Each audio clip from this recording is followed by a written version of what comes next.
Hello everybody on YouTube, I'm Xaldin Wolfgang, also known as the Magician 100, known as the Master of all Spellcasters. Well everybody, it happened. I'm now at 500 subscribers, thanks to all of you, and now I'm going to review my favorite episode. No second chances. Okay, who the fuck wrote that? Jokes aside, my real favorite episode is Amending Fences. This episode starts off with Best Pony reading a book and talking about all the events that she went through. Make new friends but keep Discord. God, I hate that episode. Princess Spike, which is not the best Spike episode, but it's not the worst Spike episode. And Party Poop, which I don't really like the episode that much. So Spike reminds Twilight of her friends back in Canterlot. Now what I like about this episode, it gets straight to the point. A little exposition, but I can live with it. What I also like about this episode is Twilight's willing to fix a mistake that she made, which I'll talk about that when we get there. So Twilight flies all the way to Canterlot, and we see so much continuity from Season 1. From the book that Twilight reads to the present that Spike was going to give Moondancer. This is what I like about M.A. Larson. He does his homework. And fun fact, when I met M.A. Larson back at BronyCon, he mentioned that this episode was supposed to be a Season 3 episode. But sadly, it got rejected. But when he became story editor, he thought, I'll approve the episode. And thus, we have this amazing episode. So after Twilight doing what she does best, doing research, she was able to locate one of her friends, Minuet. And no, I'm not calling her Colgate. I don't even see why everybody calls her that. She doesn't even have the same colors as Colgate anyway. So Twilight says sorry to her friends, but however, they're not upset about it. They knew it was just a typical Twilight moment. So we see a blast from the past, and we see a cute little filly Twilight and Terra Senpai doing her Bubbles voice. Still awesome. And Twilight wonders about her old friend Moondancer and goes and sees her. We're introduced to Moondancer, who's basically Twilight before she met the main six, but I'll dive into more of her character when we get there. So Twilight and Minuet and Spike has been watching Moondancer for 3 days. Holy shitballs! So it turns out Moondancer became antisocial after when she was hosting a party, and we get another awesome continuity moment from the very first episode.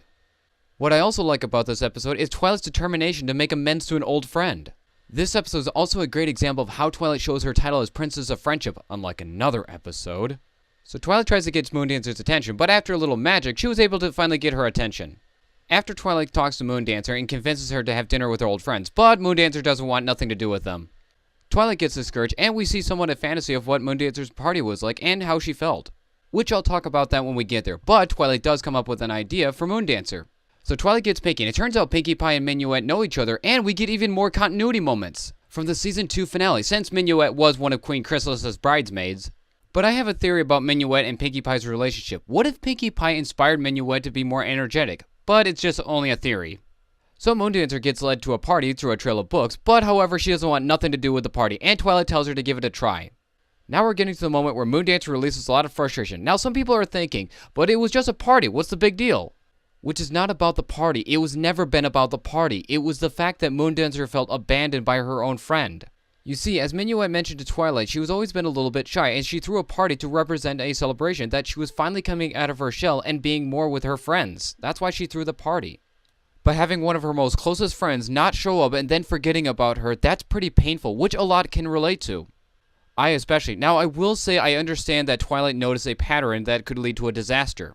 But here's the thing though, Moondancer didn't know that, and Twilight didn't know that that party meant a lot to Moondancer. Another thing I'd like to point out that a lot of people are wondering, why didn't Moondancer just get over it?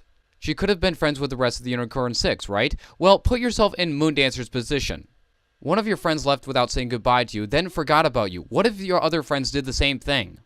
You see, Moondancer was afraid of being abandoned again. She was also afraid of being abandoned by the rest of the Unicorn Six. It's like this, fear can do a lot, and it's hard to get over something. For example, say you went through a car accident, and now you're afraid to get back inside the car because you think you might get into another car accident. You can't make people get back inside. People have to work that out on their own, and that goes same with Moondancer. She was afraid that the Unicorn Six would abandon her. That's why she left them. She didn't want to be abandoned again. So after Moondancer's emotional moment, Twilight knew that this party can't make up for the way she hurt her, and not to let her mistake prevent Moondancer from making friends with others. This is more reasons not only Twilight being my favorite pony, but best pony. So after everybody has their party, Spike gives Moondancer her present, and we see Moondancer playing with her new friends. Overall, this episode is fantastic, and my favorite episode of the entire series.